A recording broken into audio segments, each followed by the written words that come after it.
Good day mga ka-farmer. Yan, dito na tayo sa ating talong na 15 days. Bali mag-abono tayo mga ka-farmer.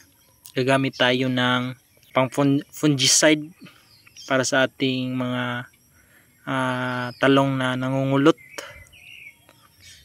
So bali mga ka-farmer, ito yung gagamitin natin. Yan, may halo na yung fungicide tsaka isang latang fertilizer. Bali sa isang puno, isang lata din ang ilalagay natin. So bali pangalawang abono na natin to mga ka-farmer. Nung unang abono natin is yung kalahating lata, at saka ngayon is isang lata na mga ka-farmer para sa ating mga talong para mabilis lumaki.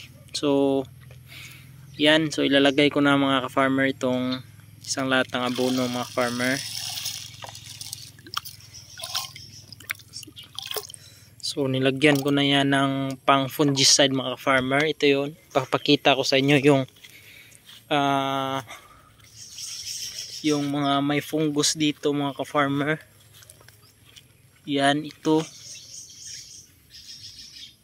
Sana maka-recover ito mga ka-farmer pag nalagyan ng ating pang fungus.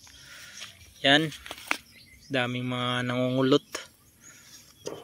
So wala pa naman siyang mga insekto. So wala pa siyang mga insekto mga ka-farmer. Kaso lang is nagigilo ang kanyang dahon, may hilo-hilo. So yan, ito na yun mga ka-farmer, ang ating talong na Morena F1. So lalagyan lang natin ng pangalawang abono.